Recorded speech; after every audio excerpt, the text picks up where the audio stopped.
Shalom, selamat pagi anak-anak yang Tuhan Yesus kasihi.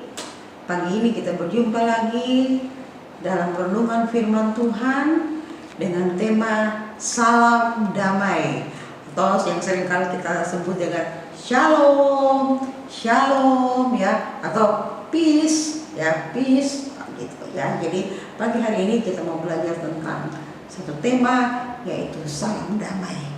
Tapi sebelumnya kita mau ngangkat satu pujian dulu dari Kemenangan Iman nomor 165, Ada Damai Dalam Jiwaku. Ya, kita nyanyi sama-sama ya. Kita belajar lagu Kemenangan Iman, karena lagu Kemenangan Iman adalah milik kita sebagai orang gereja. Oke anak-anak, mari kita ke pujian ini, ayat 1 aja. 3, 2, 1.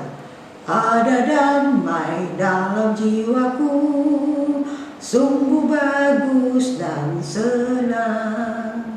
Dari damai dunia sepenuh, ku telah diselamatkan. Ada damai, pujilah Tuhan. Ada damai dalam jiwaku, waktu darah Yesuslah menyucikan. Ada damai tetap sungguh. Kita ulangi ref. Ada damai, pujilah Tuhan. Ada damai dalam jiwaku, waktu darah Yesuslah menyucikan. Ada damai tetap sungguh. Mari kita berdoa. Bapa kami di surga, Engkau Allah Raja Damai. Kami bersyukur punya Allah yang adalah Raja Damai. Artinya bahwa di dalam Engkau ada damai, ada sejahtera, ada sukacita yang tidak akan kami dapat dari dunia ini. Dunia bisa memberikan damai, tapi damai yang semu dan sementara. Tapi di dalam Tuhan Yesus kami akan menikmati damai sejahtera yang tidak pernah akan lekang oleh waktu. Kami siap untuk melanjutkan firman-Mu, dan ya Roh Kudus memimpin kami, berikan kami hikmat, pengertian, urapan-Mu untuk kami memahami firman-Mu dan kami melakukannya. Di dalam nama Tuhan Yesus, firman yang hidup, kami berdoa. Haleluya. Amin. Baik anak-anak yang Tuhan Yesus kasihi, dengan tema Salam Damai, kita mau baca satu bagian firman Tuhan dari 1 Yohanes 2 ya. 1 Yohanes 2 ayat 1 sampai dengan ayat 6. Oke. Semua lihat pada Alkitabnya masing-masing. Buka 1 Yohanes 2 ayat 1 sampai 6. Kita simak bersama-sama firman Tuhan ini. Anak-anak lihat pada Alkitabnya, dan tentu Dorin akan baca buat kita. Demikian firman Tuhan. Anak-anakku, hal-hal ini kutuliskan kepada kamu supaya kamu jangan berbuat dosa. Namun jika seorang berbuat dosa, kita mempunyai seorang pengantara pada Bapa, yaitu Yesus Kristus yang adil. Dan ia adalah pendamaian untuk segala dosa kita. Dan bukan untuk dosa kita saja, tetapi juga untuk dosa seluruh dunia. Dan inilah tandanya bahwa kita mengenal Allah, yaitu jika kita menuruti perintah-perintahnya. Barang siapa berkata, aku mengasihi Dia, yaitu Tuhan, tetapi tidak menuruti perintahnya, ia adalah seorang pendusta, dan di dalamnya tidak ada kebenaran. Tetapi barang siapa menuruti firman-Nya, di dalam orang itu sungguh sudah sempurna kasih Allah. Dengan inilah kita ketahui bahwa kita ada di dalam Dia. Barang siapa mengatakan bahwa ia ada di dalam Dia, yaitu Tuhan, ia wajib hidup sama seperti Kristus telah hidup. Demikian firman Tuhan bagi kita pada pagi hari ini. Nah, anak-anak yang Tuhan Yesus kasihi, sapaan salam damai atau shalom yang sering kita dengar ya ketika kita berjumpa dengan orang, atau ketika seseorang berdiri di depan mimbar lalu dia mengucapkan shalom, ya. Apakah anak-anak ngerti apa maksud shalom itu? Ataukah hanya sekedar ucapan saja? Karena kebiasaan orang menyebut shalom sehingga ya kita ikut-ikutan saja lah sebut shalom tanpa memahami maksud dan tujuan dari kata shalom itu. Seringkali kita anak-anak Tuhan atau orang percaya seperti itu, hanya ikut-ikutan saja, tapi tidak memahami maksud tuh shalom sesungguhnya itu apa, ya. Jadi anak-anak perlu mengetahui dengan sesungguhnya bahwa ketika kata shalom atau salam damai itu diucapkan dalam suatu ibadah, ya, hal itu mau menunjukkan bahwa shalom atau hidup damai itu diucapkan untuk menunjukkan bahwa kita hidup damai dengan sesama, ya.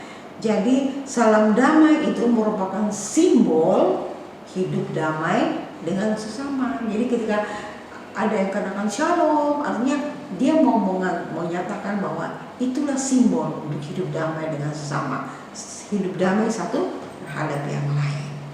Nah, anak-anak yang Tuhan Yesus kasih, apa tujuan, ya? Apa tujuan dari simbol-simbol atau salam damai ini diucapkan?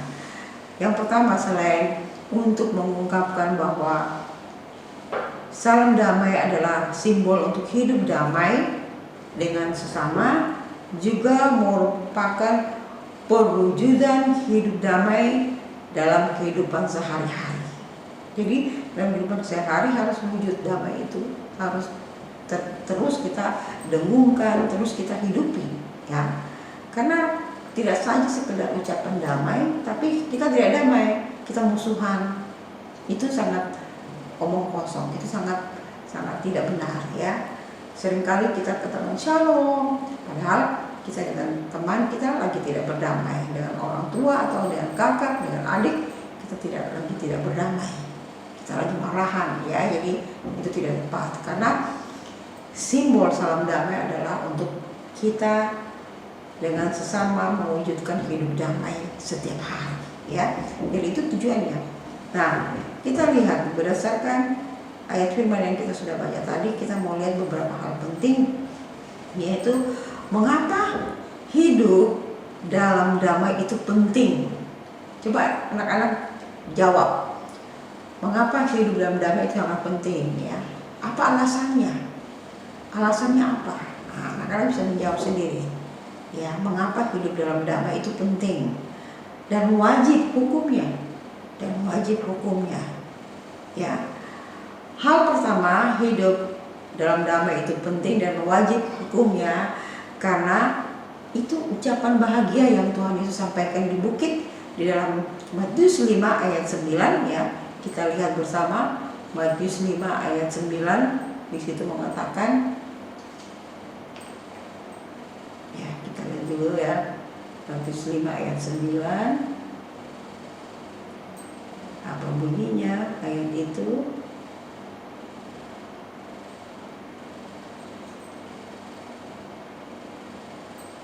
Ya, Matius 5 ayat 9 bunyinya demikian, berbahagialah orang yang membawa damai karena mereka akan disebut anak-anak Allah. Jadi Tuhan Yesus menekankan hal yang terpenting di dalam ucapan berbahagia, salah satunya adalah berbahagialah orang yang membawa damai karena mereka akan disebut anak-anak Allah, ya. Yang disebut anak-anak Allah adalah mereka yang membawa damai. Nah, kalau kita menyebut diri kita adalah anak-anak Allah, tapi kita tidak membawa damai, apakah kita pantas disebut anak-anak Allah? Tidak pantas. Kalau kita hanya selalu suka cari keributan, menimbulkan persoalan, permasalahan dengan orang lain, berarti kita bukan pembawa damai, kita pembawa kerusuhan. Dan yang suka membuat rusuh itu teman-temannya si iblis, teman-temannya si setan itu yang suka pembawa kerusuhan, pembawa perpecahan. Tapi pembawa damai adalah anak-anak Allah. Jadi mengapa penting sekali kita hidup dalam damai dan wajib hukumnya? Karena orang yang membawa damai dikatakan dalam firman Tuhan, dia akan disebut anak-anak Allah. Jadi itu poin pertama yang sangat penting untuk kita garis bawahi, bahwa kita perlu menjadi pembawa damai, karena itu kita disebut anak-anak Allah. Nah, anak-anak yang Tuhan Yesus kasihi, damai di dalam hati kita, damai itu dimulai dari pengampunan akan dosa kita melalui Tuhan Yesus. Ya. Kita tidak akan ada damai kalau kita masih merupakan musuh Allah. Kita tidak akan damai kalau kita belum diperdamaikan dengan Allah. Yang dapat memperdamaikan kita dengan Allah hanya ketika Tuhan Yesus datang dan menjamah hidup kita. Ketika Tuhan Yesus mengampuni dosa-dosa kita di kayu salib, Tuhan Yesus memperdamaikan kita dengan Allah Bapa. Disitulah awal terjadinya pendamaian. Artinya kita diperdamaikan dengan Allah sehingga kita memiliki dan menikmati, mempunyai damai dalam hidup kita. Ya, damai dalam hidup kita dimulai dengan pengampunan dosa yang dikerjakan oleh Yesus di kayu salib.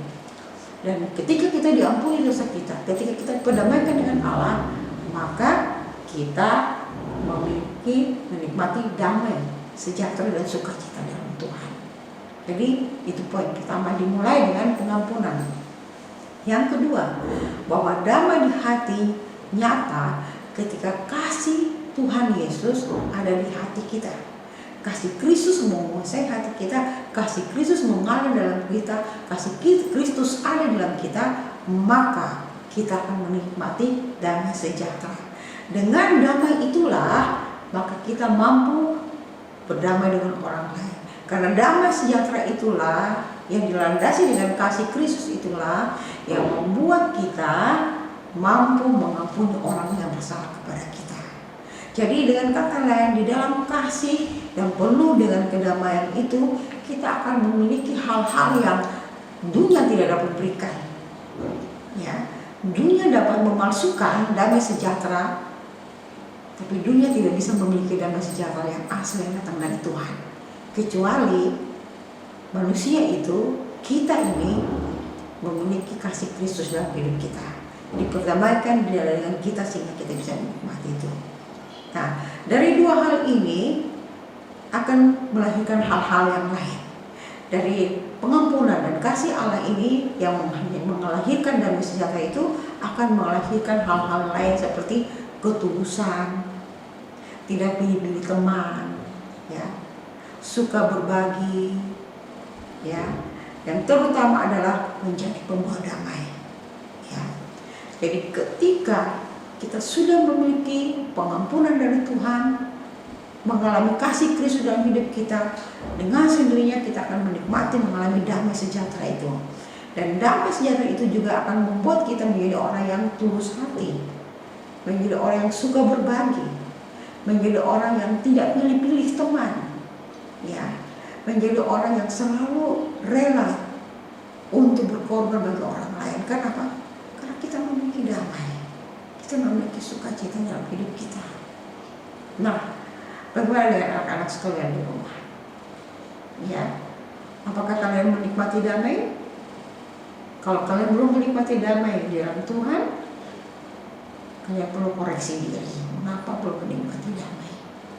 Ya, mungkin karena hidupmu terlalu banyak yang kalian lakukan dengan hal-hal yang hanya sekuler, hal-hal dunia ini, sehingga waktumu tidak ada untuk Tuhan. Itu bisa membuat kita kehilangan damai. Ya, kalau kasih Kristus belum menguasai kita, kita tidak akan ada damai. Yang ada hanya pemusuhan. Sebentar-sebentar marah, sebentar-sebentar marah terhadap kakak, marah terhadap adik, marah terhadap orang tua. Siapa saja yang mengganggu kita jadi marah. Itu artinya kita kehilangan damai. Kita belum menemukan damai yang sejati. Jadi anak-anak yang Tuhan Yesus kasihi, kita perlu memiliki damai sejati dalam hati kita, sehingga kita bisa menjadi orang-orang pembawa damai, ya, menjadi orang pembawa damai. Paulus di dalam Roma 12 ayat 8, ya, kita lihat lagi Roma 12 ayat 8. Roma 12 ayat 8 berkata, ayat 18, maaf. Roma 12 ayat 18 berkata, Sedapat-dapatnya kalau hal itu bergantung padamu, hiduplah dalam perdamaian dengan semua orang. Sedapat-dapatnya kalau hal itu bergantung kepadamu, hiduplah dalam damai dengan semua orang. Artinya apa? Kalau damai itu ditentukan oleh hidupmu, kalau damai itu engkaulah yang menjadi penentunya supaya orang lain berdamai, hiduplah dalam damai dengan semua. Jadilah pendamai itu. Jadi kalau engkau adalah penentu untuk damai sejahtera itu muncul, jadilah penentu yang tepat guna, tepat sasaran, supaya engkau dan orang lain yang akan menikmati damai itu benar-benar mengalami hal yang sama.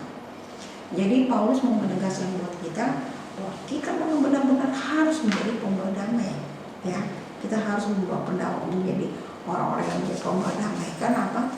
Karena Kristus telah mendamaikan kita, sehingga kita perlu menjadi pembawa damai, ya, menjadi pembawa damai. Kenapa kita harus menjadi pembawa damai? Karena Yesus Kristus, Tuhan kita yang kita percaya, Dia adalah Sang Raja Damai, ya. Sebelum Dia dilahirkan sudah dinubuatkan bahwa Dia adalah Raja Damai. Nah, kalau Raja Damai artinya Dia adalah pemilik damai itu, ya. Dia rajanya damai sejahtera itu. Nah, kita bersyukur karena kita punya Raja Damai sejahtera itu, ya. Orang dunia ini mencari hiburan di mana-mana, cari membuat permainan game-games untuk apa? Untuk mencari damai, ya. Tapi kita memiliki damai itu, jadi jangan sia-siakan itu. Mari bagikan damai itu kepada orang lain yang sedang tidak mengalami damai. Kalau ada orang yang bertentangan, mari kita menjadi penengah untuk menjadi pendamai, ya. Seperti ada satu ilustrasi, ada dua orang kakak beradik yang hidupnya rukun selama berpuluh-puluh tahun. Suatu ketika mereka dua bertengkar karena persoalan mereka bertengkar, ya. Akhirnya mereka berpecah, satu sebelah kiri, satu sebelah kanan tinggalnya. Tapi apa yang terjadi? Suatu ketika ada seorang tukang datang ke satu rumah ke kakak. Kata saya, tukang, saya mau bekerja, apa ada pekerjaan untuk saya? Terus sang kakak katakan, oh ya, mari saya punya kerjaan untuk kamu. Tolong kamu buat pagar tembok yang tinggi menutup pagar supaya saya tidak lihat adik saya. Lalu dia pergi meninggalkan tukang itu.